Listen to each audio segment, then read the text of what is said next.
It was election day in the small, isolated town of Ashcroft. The streets were unusually quiet, the air thick with an unsettling stillness. The old community hall, which served as the town's polling station, stood at the edge of a wooded area, its faded paint peeling like dry skin. Maya was one of the last people to vote that evening. She had been busy all day and arrived just before closing time.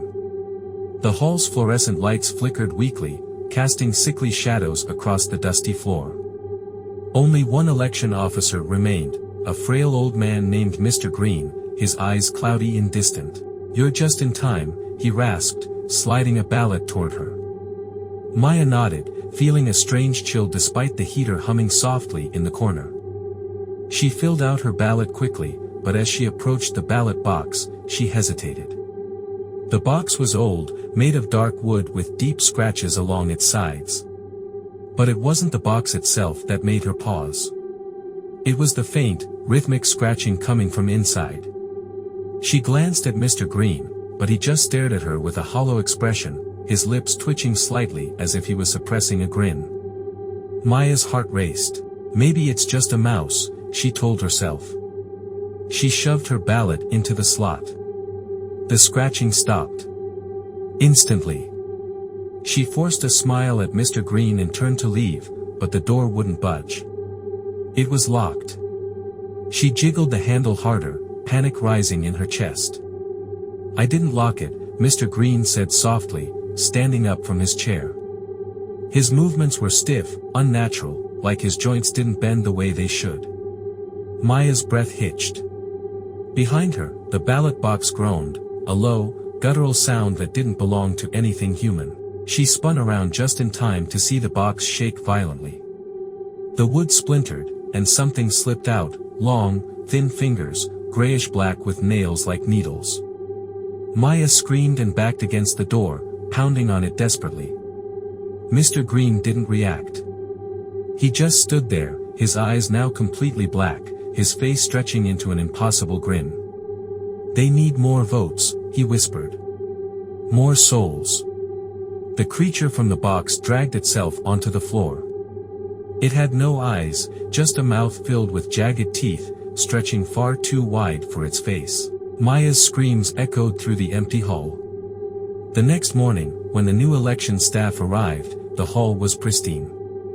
The ballot box was sealed, the floor spotless. No sign of struggle, no blood. But there was an extra ballot inside. One with a name written in shaky handwriting. Maya's name. The town of Ravenswood was known for two things, its bitter winters and its bizarre local legends. But no legend was as unsettling as the story whispered about the old town hall, where elections had been held for over a century. People said it was cursed, that every 10 years, someone vanished on election night, their names fading from all records as if they'd never existed. Most dismissed it as folklore. But not Emma. She'd heard the stories growing up, and deep down, she believed them. That's why she hesitated when she was assigned the night shift as a polling officer. But it was good money, and she needed the job. The night was bitterly cold, snow falling in thick sheets. The town hall stood alone on the outskirts, surrounded by frostbitten trees that groaned against the wind. Emma arrived at 7 p.m., greeted by the eerie echo of her own footsteps in the nearly empty hall. She wasn't alone. Two others were there, Mark, a grumpy old man who had been volunteering for years, and Rachel, a quiet woman with dark circles under her eyes. They barely spoke as they organized ballots and checked voter lists. By 9 p.m., the last voter had left, but they had to keep the hall open until midnight as per regulations. That's when strange things began to happen. The lights flickered, though there was no storm severe enough to affect the power. The temperature inside dropped sharply, their breaths visible in the air. Emma tried to shake off the unease until she noticed something that made her blood run cold. The voter list had an extra name. It was handwritten at the bottom in shaky ink, Thomas Grieve. But Emma had checked the list earlier, there was no such name. She showed it to Mark and Rachel, but they dismissed it as a clerical error. That's when the front door creaked open. A man entered, tall and gaunt, wearing outdated clothes, a moth-eaten coat and a hat pulled low over his face. He moved stiffly, as if his joints weren't working properly. His skin was pale, almost gray, and when he approached, Emma's heart thudded painfully in her chest. "I'm here to vote," he rasped, his voice brittle like dry leaves. Emma forced a smile and handed him a ballot. His fingers were ice cold when they brushed hers. He moved to the booth, but instead of filling out the paper, he just stood there, motionless. Minutes passed. Emma finally approached him. "Sir, do you need help?"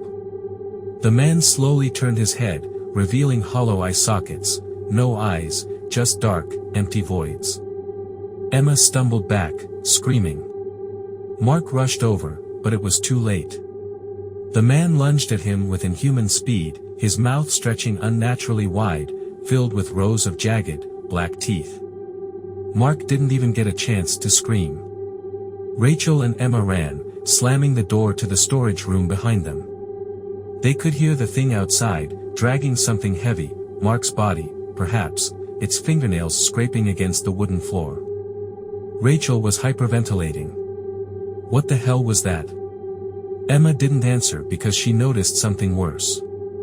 The voter list was on the floor beside them, and there were now 2 new names written at the bottom. Thomas Grieve. Rachel Miller. Rachel's name.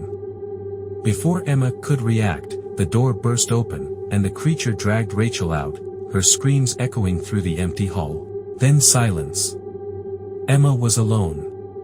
She didn't know how she managed to survive the rest of the night, but when dawn finally broke, people arrived to find her sitting on the floor, trembling, clutching the voter list.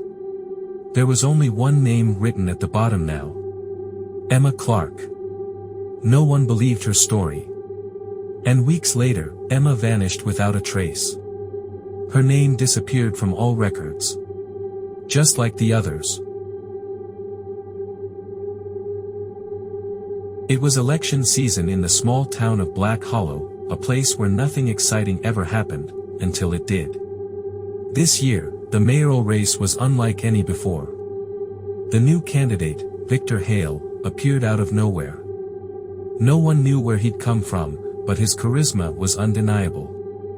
He had piercing gray eyes that seemed to look right through you, a voice that made people hang on every word, and a smile that felt wrong.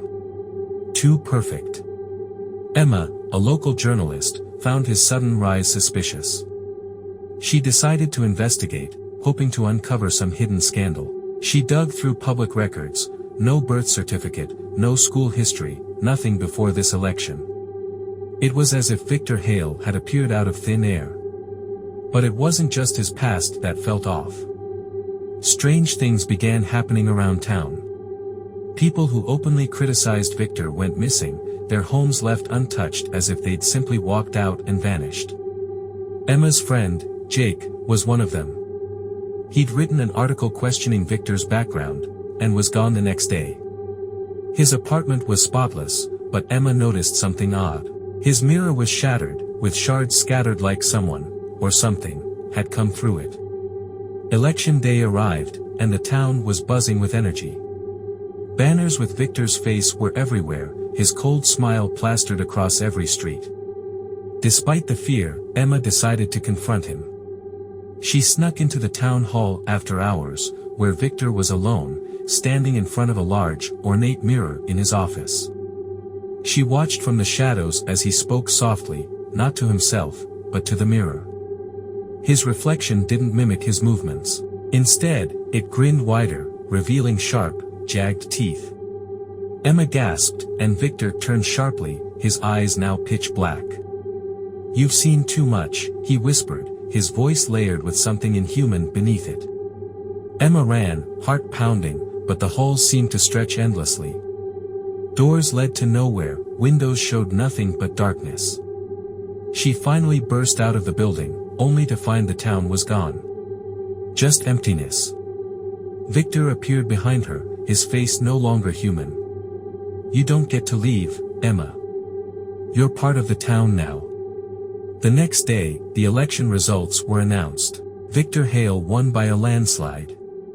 Emma's name was never mentioned again. In fact, no one remembered she'd ever existed. Love these stories? YouTube algorithm suggests that you would like to listen to these stories. Click on the video on the screen.